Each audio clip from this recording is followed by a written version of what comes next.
Software company में काम करे वाला अनिरुद्ध के बहुत दिनों बाद कुछ दिनों की छुट्टी मिलल रहे। वो बहुत खुशी खुशी अपना घर जात रहे।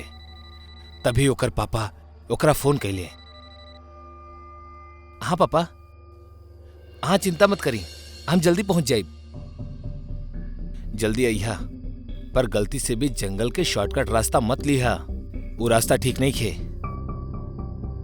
जी पापा, अब रखा तानी, चलत गाड़ी में बात करब ठीक नहीं खे। ओके, लव यू पापा। अनिरुद्ध फोन रख देलस। ओकर चेहरा पे घर जाए के खुशी साफ झलकत रहल। कुछ ही देर में अनिरुद्ध उस जंगल के क्रॉस कैलस, जेकर खातिर ओकर पापा कहले रहले कि शॉर्टकट मत लिहा। का करी, पापा की बात मानी या ना? लेकिन अगर हम शॉर्टकट ले भी लेनी तो पापा के बताई के हमार सिवा तो क्यों और बना हमरा साथे। त अनिरुद्ध डियर, समय से घर पहुंचे के बाद त शॉर्टकट तो लेवे के ही पड़ी। आखिर काफी सोच विचार कैला के बाद जवान खून अनिरुद्ध अपन पिता के बात अनसुना कौ के जंगल के शॉर्टकट से ही जाके फैसला कौ लेलस। अभी वक्त ही जानत रहल या फिर वो जंगल कि ओकर अंदर आवे वाला मेहमान के साथे का होके वाला रहल।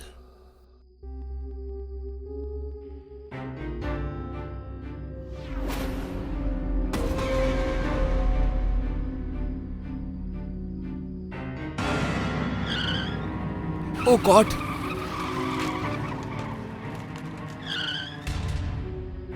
लागता एक्सीडेंट की वजह से टेम्परेरी मेमोरी लॉस हो गई बा।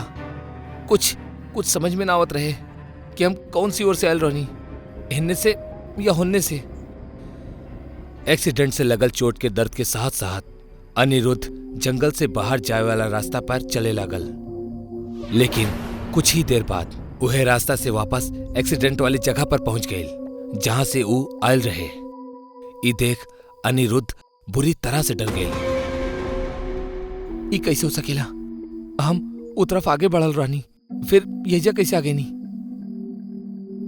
अनिरुद्ध बहुत कोशिश करत रहल वो जंगल से बाहर निकले के खातिर, लेकिन वो बार बार उहे जगह पर वापस पहुंच जात रहे जहां एक्सीडेंट भइल रहे।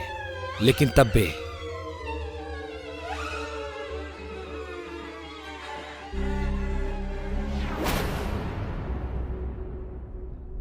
भाई साहब, प्लीज हमारे हेल्प करी। हमारे एजे एक्सीडेंट भइल रहे। हम बहुत कोशिश करता नहीं जंगल से बाहर निकले के खातिर, लेकिन हर बार लौट के एजे आ जाता नहीं। आपके बाहर जाए के रास्ता पता बा? तब प्लीज हमके साथ ले जाएं। ठीक बा, बैठी। जंगल के उ भूल भुलैया रास्ते पे केहू के मिल जाई अनिरुद्ध के खातिर वरदान से कम ना रहे। हमार नाम जितेश, हमार अनिरुद्ध। आप इस जंगल के रास्ता पे काहे अइले? पापा मना कैले रहले, लेकिन घर जाके जल्दी में हम ही शॉर्टकट ले लेनी और फंस गए नी। जितेश अनिरुद्ध के जंगल से बाहर तो ले गई, लेकिन वो खुद अपन कार के जंगल से बाहर ना ले आयल। आपकी मंजिल आ गई। जंगल यही से खत्म हो खेला। हम क्या आप जैसे और भी लोगन की मदद करे के बा।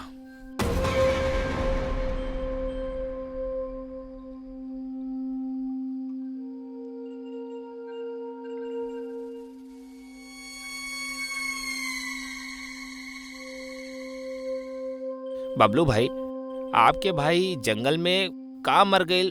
आप तो यही अपन ठिकाना बना ले। एहिजा रहे नहीं तो लागेला कि वो हमारा आसपास ही बा।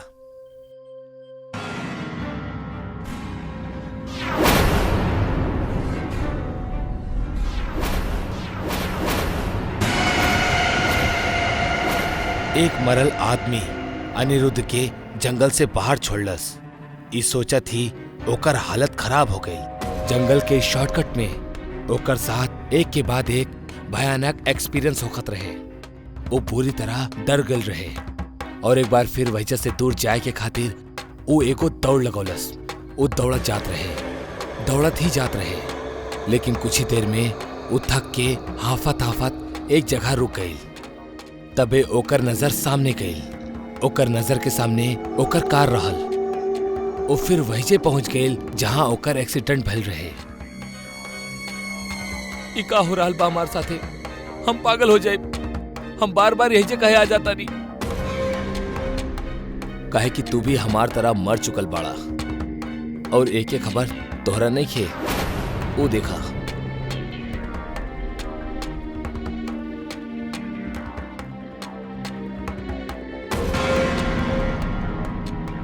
जिंदगी में जब केहू बड़ तोहरा के कुछ ना करे के खातिर कहे तो ओकरा ना करे के चाहिए और शॉर्टकट ता कब्बो ना लेवे के चाहिए।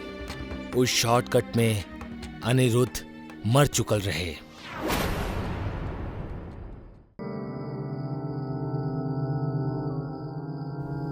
काला अंधेरा रात में जंगल के कोनो सुनसान सड़क पे अगर आपके कौनो केहू अनजान मिल जाओ तो ओकरा कबो लिफ्ट ना देवे के चाहिए। रवि कार में हा। कार जंगल के रास्ता से गुजरत बा। आधी रात के समय हा। तब्बे एगो लड़की ओकरा रोके के इशारा करेली। राहुल लड़की के देख के गाड़ी रोकेला। गाड़ी लड़की के पास आकर रुक जाली और रवि ओकरा से पूछेला, एक्सक्यूज मी, आप इस समय इस सुनसान जंगल में? जी, हमार नाम उषा बा। हमार घर वाला लोग जबरदस्ती हमार शादी कोनो ऐसे इंसान से करावे चाहताड़े जेकरा हम जानत तक नहीं की, जबकि हम केहू और से प्यार करेनी और ओकरे से शादी करे चाहतानी। यही से हम घर से भाग गईनी। प्लीज प्लीज आप हमार मदद कर दी प्लीज। जेकरा साथे भाग रहल बाड़ू ऊ कहाँ बा? मतलब तोहर बॉयफ्रेंड? हम फोन कइले रहनी, बाकी वो पहले से ही कोनो मुसीबत में फंसल बा। वो कहलस कि जैसे तैसे हम रात काट लिए जा। वो सुबह तक हमरा के रिसीव कर ली। अगर आप हमरा के शहर तक लिफ्ट दे दी तो हम कोनो होटल में रुक जाए प्लीज। ठीक बा, कोनो बात नहीं, बैठ जा। रवि उषा के अपना साथ ले जाए खातिर तैयार हो गए, लेकिन ओकरा का पता रहल कि वो एगो बेसहारा लड़की के ना बल्कि अपना मौत के लिफ्ट दे रहल बा। लड़की आपन बैग उठावे ली तो ओकर आंख में बदलाव दिखेला। ओकर नॉर्मल आंख लाल हो जाली, लेकिन फिर वो जब रवि की तरफ पलटेली तो वो फिर नॉर्मल हो जाली। वो हल्का सा स्माइल करत बोलेली, थैंक यू वेरी मच। आप ना रहती था। इट्स ओके, लेकिन अगर तोरा के बुरा ना लगे तो तू हमार घर पे रह सकेलू। अपना बॉयफ्रेंड के वजह बुलाला। बाकी आपके फैमिली? अरे ओकर चिंता मत करा, हमार वाइफ बहुत सुलझी लेडी बा, कोनो टेंशन ना हुई। आप बहुत अच्छा बाड़े। हाय रवि। रवि ई उषा है जया। इनकर पेरेंट्स इनकर जबरदस्ती कहीं और शादी करे जात रहले। घर से भागत हुए हमारा जंगल के रास्ते में मिलल तो हम इनकरा एगो रात के खातिर एक जगह घर पे ले आईनी। सुबह इनकर बॉयफ्रेंड इनके लिए आ जाई। और उषा ई हमार वाइफ बाड़ी। Hello hello. अच्छा कहनी आप जे इनका के साथ ले आनी। आई ना, अंदर आई और जल्दी से हाथ मुंह धोली। हम खाना गरम करत आनी। अनु और अनमोल भी खाना खाए खातिर इंतजार करल बाड़े। जाई। रवि पहला गलती तब कैलस जब वो एगो अनजान लड़की के लिफ्ट देलस, और वो दूसर गलती तब कैलस जब वो लड़की के अपना घर तक ले आइलस।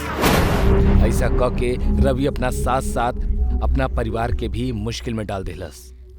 हाय बच्चा लोग। हाय। चला खाना शुरू करा। जल्दी से खाला बच्चा लोग, ना तो हम खा जाए। हाँ मम्मी, ऊ आंटी अच्छी नहीं थी। काहे?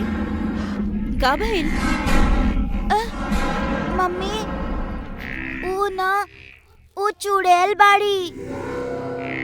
अनु अनमोल ऐसा ना बोले ले।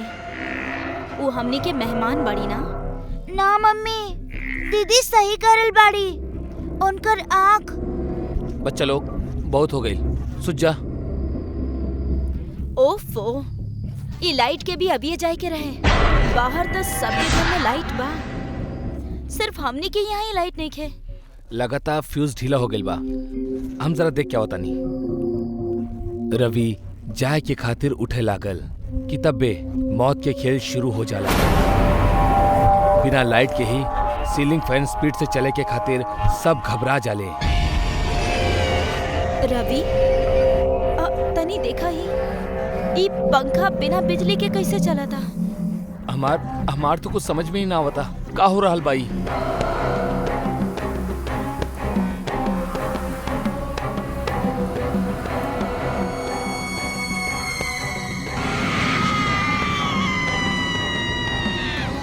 बच्चा लोग सही कहले रहे। आंटी एगो चुड़ैल बाड़ी और अभी चुड़ैल आंटी तोहनी सबके खा जाई है।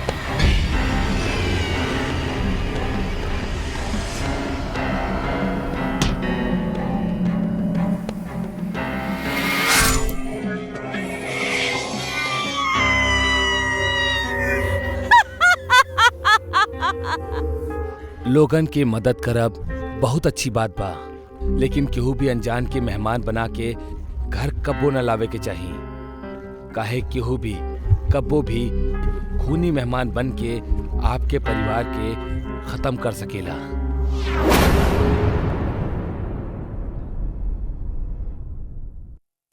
दोस्त लोग, अगर इंसान अपना काम के पूरा ईमानदारी से करेला त ओकरा सफल होके से दुनिया के कौनो ताकत न रोक सकेली। लेकिन फिल्म इंडस्ट्री में काम करे वाला कास्टिंग डायरेक्टर रमन अपना काम के ईमानदारी की छदम खाल उड़ा के ओकरा अपन हवस बुझावे के जरिया बना ले रहल।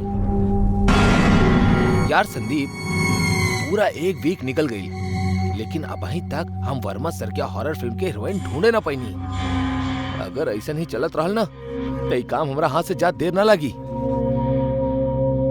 बॉस, ही पिछला प्रोफाइल देख ला, एक से बढ़कर एक लड़की बा। तू भी ना मूर्ख वाली बात करेला। अबे राकेश छाबड़ा सोगी जी ये सब ऐसे बड़ कास्टिंग डायरेक्टर ना बन गए। मेहनत करे बड़े ही सब। तो आई थिंक सर हमने के ओपन ऑडिशन रख लेवे के चाहिए। हमारा के पूरा विश्वास बा कि कोनो न कोनो नया चेहरा में हमने के हमार हीरोइन जरूर मिल जाई। तू ठीक कहा तोरा। ऐसा करा, तू जल्दी से सोशल मीडिया पे ऑडिशन के डिटेल्स अपलोड कर दा, मगर एड्रेस यहाँ के ना मड आइलैंड के ऑफिस के रखी हा। वो जगह लकी है हमरा खातिर। हमार करियर के शुरुआत उहे ऑफिस से भइल रहे। तू जल्दी से सब निपटा ला, हमनी वहाँ के लिए अभी निकल जाता है। ओके बॉस।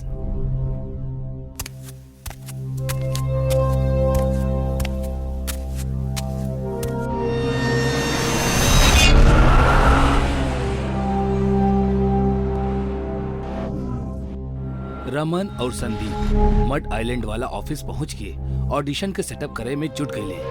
काम खत्म करत करत उनकरा की रात हो गई और रात होखा थी दोनों गुरु और चेला शराब के बोतल में उतर गए। रमन सर, हमार मम्मी कहत रही कि आप हमरा के पीएफ सिखा के हमरा के बिगाड़ देले बाड़े। ठीक बा, आज के बाद तू दूध ही पिया। इतना रात में क्या आइल बा? जा देखा था जी कहीं। सर, हमू ट्रेस बुक पर ऑडिशन के मैसेज देख ले रहनी 12 बजे के, वही खातिर आयल बानी। अरे बाबा, ऑडिशन के टाइम रात 12 बजे के ना, दिन के 12 बजे के बा। आप दिन में आई 12 बजे। देखी सर, अगर आप हमार भी ऑडिशन ले ले हब तो बहुते अच्छा होई। हम बहुत दूर से आयल बानी। कितना दूर से? जन्म से आयल बड़ू का? कुछ ऐसे नहीं समझ ली। बाकी सर प्लीज ऑडिशन अभी ले ली ना।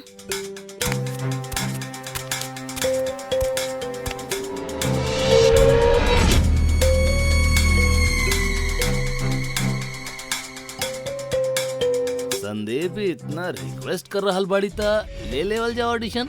तो चला कैमरा और लाइट्स ऑन करा। सर अब वहीं कैसे पॉसिबल है? हाँ ना पॉसिबल।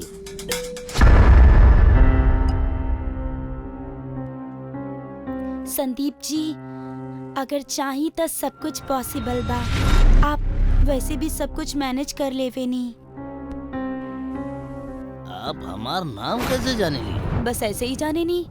अभी आप कहले रहनी ना का जहन्नुम से आयल बाड़ू, तो जहन्नुम से आवे वाला तो सब जाने ले, नाम, जन्म। यूं पहले बुझावे के बजाय तू सीधा सीधा बतावा कि तोरा हमार नाम कैसे पता चलल, वरना निकला यहाँ से। अरे सुन ले लो ही हमारी से तोहार नाम, बेकार में इशू काहे बना रहल बड़े। आर्टिस्ट के थोड़ा रिस्पेक्ट करब सीखा। चल अब ऑडिशन की तैयारी करा। बुराई जब रग में खून बनकर दौड़े लागेली त इंसान हैवान बन जावेला। ऐसने हाल रमन के रहल। आधा रात में कम कपड़ा पहन के एगो लड़की ऑडिशन देवे खातिर का आइल, वासना ओकर आंख से टपके लागल। रमन संगीता के फायदा उठावे के मन बना चुकल रहल, लेकिन ओकरा का पता रहल कि ई ऑडिशन ओकर जिंदगी के आखिरी ऑडिशन होके जा रहल बा। देखा, अब तोरा हमार 3 गिनती गिने तक ई कैमरा की ओर पूरा गुस्सा से देखे के बा, ऐसे जैसे कोनो चुड़ैल अपना शिकार के देखेली। सो 1 2 3 एंड एक्शन। अब तू जिंदा ना बचबा। हर बुराई इंसान के सामने लौट के आवेली। अरे वाह, बिना डायलॉग मिलले इतना रियलिस्टिक डायलॉग बोल देलू तू, बहुत बढ़िया। थैंक यू सर। एकरा ही रियलिस्टिक एक्टिंग कहल जाला। बड़ बड़ हीरोइन ना कर पावेली। Mind blowing. संदीप, कल ऑडिशन कैंसिल कर दा। अब और ऑडिशन लेवे के कोनो जरूरत नहीं खे। हाँ, और हाँ, डायरेक्टर वर्मा के भी कॉल करके बोल दा कि उनकर हीरोइन मिल चुकल बा। का नाम बा तोहर? जी, संगीता। संगीता,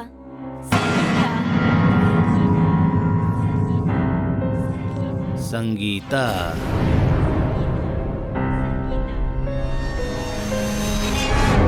सर कहाँ खो गई नी?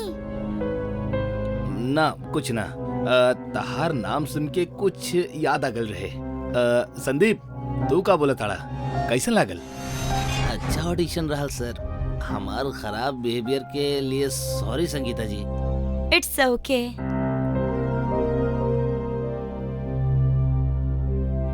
अभी सॉरी वॉरी हो गए लो, तब ऑडिशन भी चेक कर ला। बॉस, बैटरी डाउन हो गई बा। इट्स ओके, बैटरी चेंज कर ला। आई एम सॉरी सर, हम जल्दबाजी में बैटरी के दूसरा सेट लाओ भी बुला गए नहीं। सर प्लीज गुस्सा मत करी, हम बहन लोखंड वाला ऑफिस जाके ले आवता नहीं। 1.5-2 घंटा में वापस आ जाए सर। ओकरा बाद ऑडिशन चेक करके इनकरा भेज दे। अब तो हर हमेशा की ये नाटक रहेला। होके वाला सुपरस्टार के एक एक पल कीमती होकेला, समझला तू? जा जल्दी लेके आवा।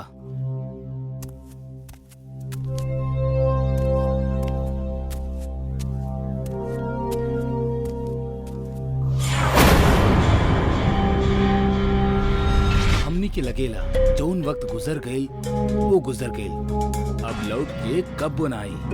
मगर ऐसा ना होखेला।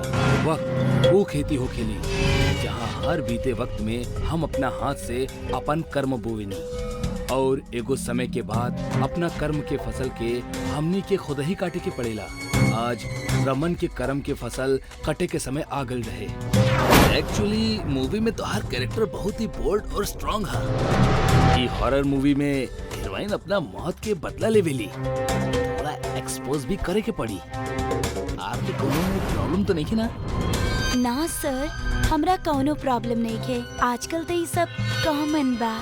अगर कोनो कॉम्प्रोमाइज करे के पड़ल त? चिंता मत करा रमन, हम कॉम्प्रोमाइज करे खातिर भी तैयार बानी। बस एक बार कहता कि पिछला बार के तरह एक बार हमार यूज करे के बाद तू हमरा के मरबा ना। के बाड़ू तू? बताइनी ना, हमार नाम संगीता बा। ओहे संगीता जेकरा तू यही बंगला में जिंदा दफन कर देले रहला। ई कैसन मजाक है? कैरेक्टर से बाहर आवा संगीता। बहुत सालन से कब से निभा रहल बानी हम ही कैरेक्टर के सर। ऐसे कैसे बाहर आ जाएंगे? ये तो हमारा असली कैरेक्टर बा। अरे अरे अरे तोहर चेहरे के का हो रहल बा?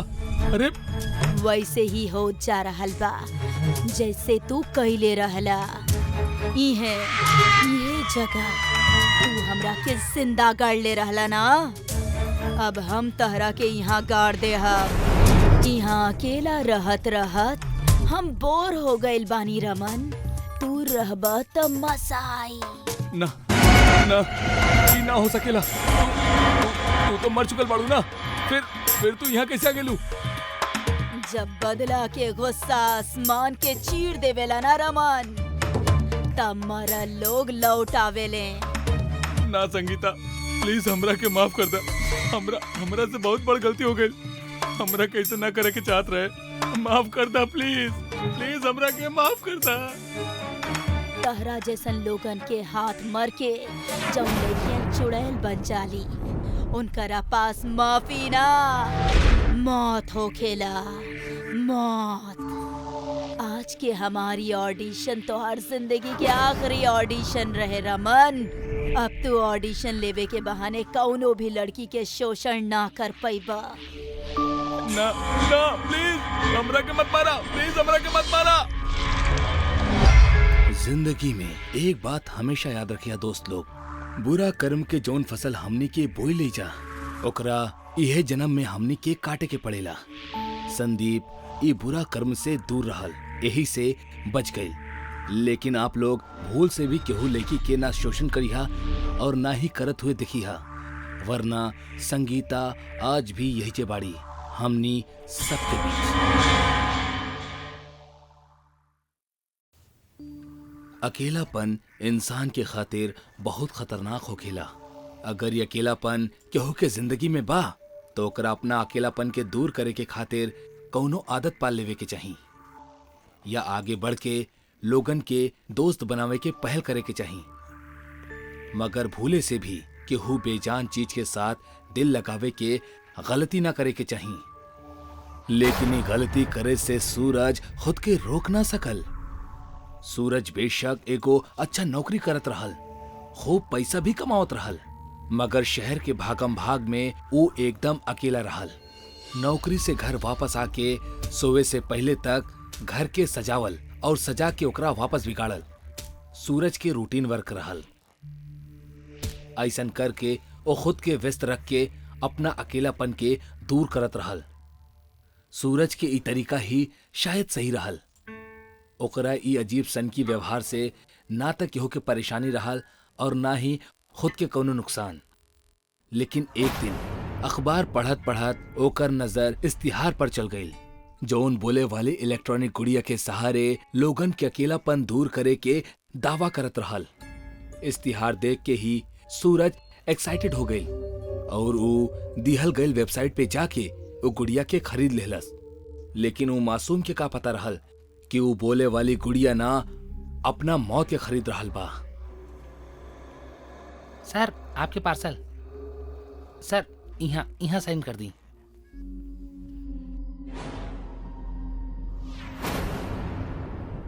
हाय, हमार नाम गुड़िया है। बाकी अगर तहनी के हमार नाम पसंद नहीं खे तो तू अपन पसंद से हमार कौनो भी नाम रख सकेला। का तू हमार नाम बदले चाहबा? का तू हमार नाम बदले चाहबा? ना, तहार नाम हमरा के पसंद बा गुड़िया। धन्यवाद। अब लगे हाथ इहो बता दा कि हमरा तहरा के कौन नाम से बुलावे के चाहिए। सूरज, तू हमरा के सूरज का के बुला सकेलू। हाय सूरज, कैसन बाड़ा तू? हम अच्छा बानी गुड़िया, तू कैसन बाड़ू? हमू अच्छा बानी। काहे घर में सूरज और गुड़िया के अलावा केहू और सदस्य भी बा? अगर बा तो गुड़िया उनका से मिले चाहतारी। ना गुड़िया, इत्तेफाक से तोहरा और हमरा अलावा ई रेंटेड हाउस में और केहू न रहेला। रुका, हम तहार खूबसूरती और बढ़ा देतानी। यहाँ मकान मालिक की एक पुरानी अलमारी है, ओमे शायद तोहरा लायक कपड़ा मिल जाओ। ये अच्छा भल जोन पुराना किराएदार यहाँ कुछ कपड़ा छोड़ के चल गई। ई त लागत गुड़िया के ही खातिर बनल बा। देखा, कितना सुंदर कपड़ा लायल बानी हम तोरा खातिर।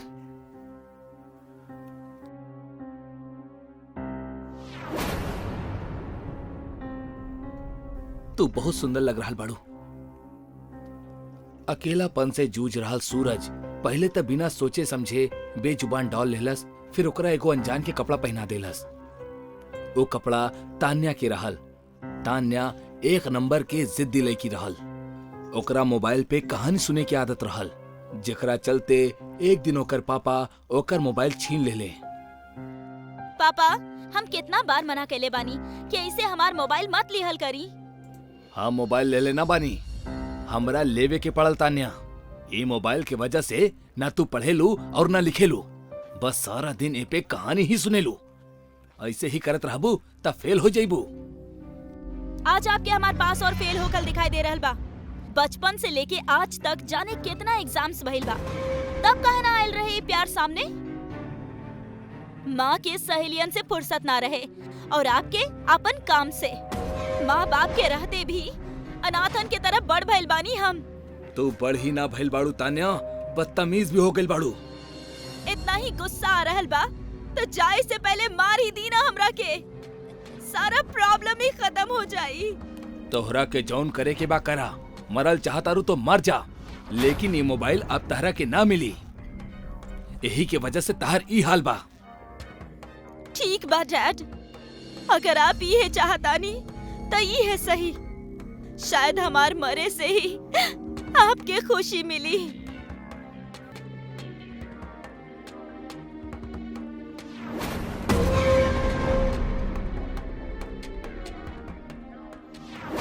तान्या के मरला के बाद ओकर पिता के बुरा हाल हो गल रहे। ओ घर के उहे हाल में छोड़ के वहां से चल गई। सूरज आज अपना डॉल के उहे तान्या के कपड़ा पहनोले बा और ऐसन होखा थी गुड़िया की आवाज एकदम नॉर्मल लड़कियन जैसन हो गई। गुड़िया, ये कपड़ा पहन के तू बहुत सुंदर लग रहा बाड़ू। अगर हम सुंदर लग रहल बानी तो तू भी हैंडसम लग रहल बाड़ा। तू तो एकदम असली लड़की जैसन बोले लगलू। हम तो हर बात करे के तरीका से बहुत खुश बानी सूरज, ऐसे हम अपन आवाज बदल लेनी। तहार आवाज बहुत मीठ बा, दिल करता जिंदगी भर तोहरा के सुनत रही। अगर तोहार ई इच्छा बा त ई आवाज जिंदगी भर ऐसे ही रह सकेला, बाकी एगो शर्त पर। कैसन शर्त? तहरा के हर रोज रात के हमरा एगो नया कहानी सुनावे के होई। अगर मना कैला त हमार आवाज वापस मशीनी हो जाई। ना ना, ऐसन मत करिहा। ये आवाज अच्छा बा, अच्छा का बहुत अच्छा बा। हम वादा करतानी हम तोहरा हर रोज एगो नई कहानी सुनाई। और जैसन की अब ही रात हो चुकल बा ता आज के कहानी हा तोहरा ही जैसन एगो खूबसूरत लड़की के। सूरज गुड़िया के हर रोज रात में कहानी सुनावे के वादा तो कर देलस, मगर ओकरा ना पता रहल कि ई वादा क के वो अपना जिंदगी के सबसे बड़ भूल कैले बा। गुड़िया सूरज के एगो अनुशासन में बांध देले रहल। इंसान के अगर मजबूरी ना होखे तो ओकरा अनुशासन और नियम में बांधब बहुत कठिन हो जाला। जल्द ही वो एगो रात आ गई जेकर डर रहल। सूरज गुड़िया के कहानी सुनावत सुनावत सुत गई। सूरज, सूरज उठा, बतावा ना पीपल वाली चुड़ैल का कैले रहली। फिर वो सुत गई। तू भी हमार बाप जैसन बाड़ा, उनका भी हमार फीलिंग्स के कौनो फिक्र ना रहे और तहरा भी नहीं खे। सूरज उठा, कहानी अधूरी छोड़ल हमरा बिल्कुल अच्छा ना लागेला। उठा। सोवे दना गुड़िया, आज ऑफिस में बहुत काम रहल। हम यह कहानी तोरा के कल सुना दे। अब वहीं प्लीज सुते दा और तू आराम करा। ना कर सके नी हम आराम, इतना सालन से आराम ही तक करत रहनी। गुड़िया, ये का कर रहल बाड़ू तू? छोड़ा हमार बाल। बस बहुत भइल ड्रामा। हम कौनो गुड़िया वुड़िया नहीं खी। हम तान्या बानी। हमार कपड़ा के तू ही गुड़िया के पहना के हमरा के ई नया रूप देले बाड़ा। अब चुपचाप हमरा के कहानी सुनावा, वरना पहले हम मरल रहनी और अब तहरा के मार देब। नाना हमरा के मत मरिया, हम सुनाओ तानी कहानी। ओ राजा जब जंगल गए तब वहां ओकरा एगो सूखा तालाब मिलल। ओ तालाब के बीचों बीच एगो सूखा कुआं रहल। कुआं के मुंडेर पे काला रंग के ढेर सारा बेल अपन घर बना के रखले रहल। राजा धीरे धीरे वो कुआं के पास गई। सूरज कहानी सुनावत सुनावत रुक गई। तान्या हमरा बाथरूम जाके बा। कहानी ना तारा के, जब तक कहानी पूरा ना होखेला तू कुछ ना करबा। सुनावा। ना हमरा के जाए के बा। तान्या के अनसुना करेला, धोखेबाज।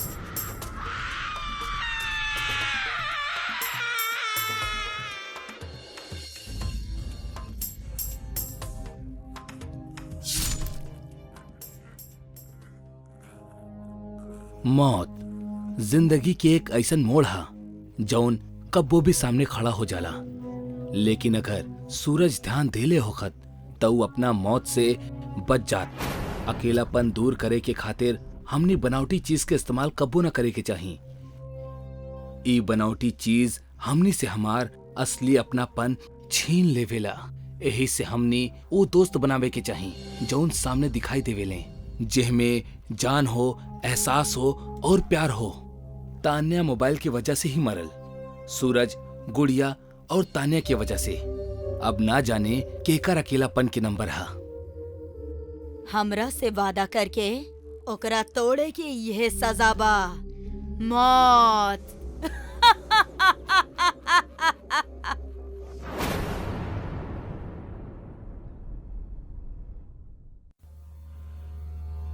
डॉक्टर के भगवान भी कहल जाला।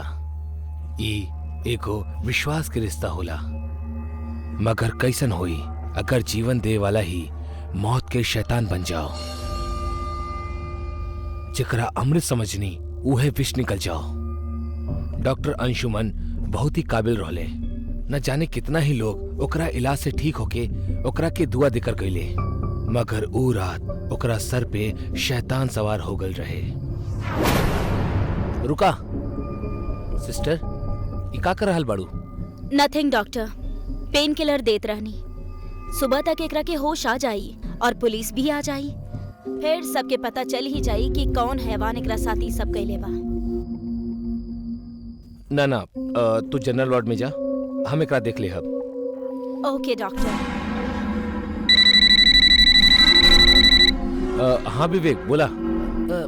भैया आप काम करते ले? ना अब ही ना। कब करवा भैया? अगर वो होश में आ गई और वो पुलिस को सब कुछ बता देलस ना, तब भैया प्लीज हमरा के बचाला। सिर्फ 5 घंटा पहले की बात बा।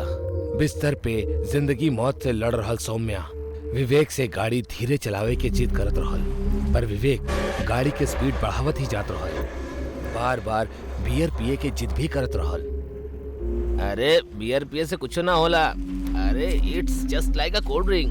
देखा हम अभी तक 3 पी चुकल बानी, कुछ भी ना भइल का कुछ। विवेक हम बच्ची नहीं थी, जरूरत से ज्यादा पिया तो बियर से भी नशा होखेला। तो बस गाड़ी धीरे चलावा प्लीज, हमरा डर लग रहल बा। अरे सुन लेना बाड़ू का तू, डर के आगे जीत बा। और वैसे भी आज कुछ अलग ही करे के मन बा। आपन मन के आपन पास ही रखा और हमरा के घर छोड़ दा। ये भरल बरसात में इतना अच्छा मौका ना छोड़ सकेनी हम सौम्या। आज तोरा हमार भूख मिटावे के ही होई। विवेक का करत अड़ा? विवेक हाथ छोड़ा हमार।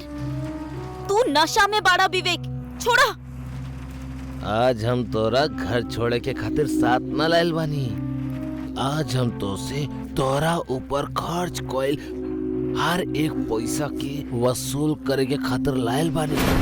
आज हम तोहरा से अपन प्यास बुझाए। विवेक का बकवास बाई, छोड़ा हमरा के। जानवर जैसन बिहेव मत करा, प्लीज लीव मी। छोड़ा हमरा के। हम जानवर हैं हम। हाँ बड़ा जानवर। वैसे एगो बात कही, तहरा से अच्छा तक कुत्ता लोग हो खेले। तहरा जैसन धोखेबाज दोस्त से कहीं ज्यादा वफादार हो खेले। छोड़ा हमरा के। विवेक हम कहनी ना हमरा के छोड़ा। सौम्या थप्पड़ लगे से विवेक के झटका लगेला। उस सौम्या के हाथ छोड़ देवेला। सौम्या बारिश में कार से उतर के रोत रोत जाए लगली। कार के अंदर बैठल विवेक के गुस्सा लगातार बढ़त रहल। ओकर दिमाग में जानवर और कुत्ता वाला बात गूंजत रहल। अपना आप से बात करत करत विवेक एक्सीलेटर पर प्रेशर बढ़ा देवेला और एक झटके से कार के गियर में डाल के सौम्या की ओर बढ़ा देवेला। सौम्या के कार अपना पास आवत दिखेली। वो पलट के देखेली, कार ओकरा टक्कर मार के हवा में उछाल देवेली। सौम्या नीचे गिर जाली। विवेक गाड़ी रोकेला और सड़क पे तड़पत सौम्या के देखे लगेला।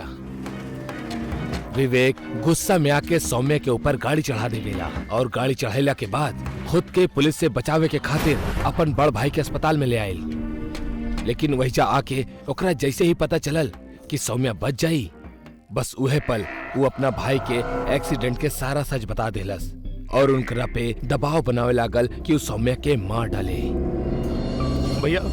भैया प्लीज, आपके मम्मी पापा के कसम बा भैया, प्लीज मार दियो ओकरा, वरना पुलिस हमरा के ना छोड़ी भैया। मार देता नहीं, लेकिन प्रॉमिस करा कि आज के बाद ऐसा हरकत तो कोनो भी लड़की के साथ ना करबा। प्रॉमिस भैया, गॉड प्रॉमिस, कबो ऐसा ना करब। भाई खातिर तू हमरा के मारा ताड़ा, जबकि गलत तोहर भाई केले बा। वो भाई है हमार। अंशुमन घबरा जाला, लेकिन फिर हिम्मत करके सौम्या के इंजेक्शन लगावेला और इंजेक्शन के असर से सौम्या के सांस रुके लागल और ओकरा आंख से आंसू आवेला और वो मर जाले। लाइफ सेविंग मशीन के ग्राफ फ्लैट हो जाला। अंशुमन सौम्या के नब्ज चेक करेला और फोन निकाल के तुरंत विवेक के फोन करेला। हाँ भैया बोली, हम ओकरा के मार देले बानी। तू जल्दी से यहाँ आ जा। थैंक यू भैया, थैंक यू वेरी मच। आप ना हुई त एक कमीनी लगी त हमरा के फसाइए देले रहल। बस त वाकई में गइल बाड़ा। भैया ई का हो रहल बा भैया?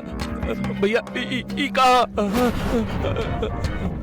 मौत बांटे वाला तू दोनों भाई के, अब हम मौत के घाट उतारब। जैसे ही सौम्या इशारा करेली, वो रूम में मौजूद इंजेक्शन, सीजर और चाकू हवा में अपने आप उड़े लागल और तेजी से जाके वो दोनों भाइयों के शरीर में धंस जाली और दोनों वहींचे मर जाले। वार्ड की दीवारों पे खून ही खून बिखर जाला। दोनों के लाश दीवार पे टंग जाली और सौम्या के शरीर वापस बेड पे गिर जावेला। एगो भाई अपना भाई के प्यार के खातिर ओकरा गलती पे पर्दा डालत हुए अपना पेशे से धोखा कैलस और एगो मासूम के मौत के नींद सुला दिलस। लेकिन कहेले ना, ईश्वर के घर में देर हा पर अंधेर ना। भगवान उहे लड़की के हाथों वो दोनों के मार के इंसाफ कर देले। बुराई के अंत हमेशा बुरा ही होखेला।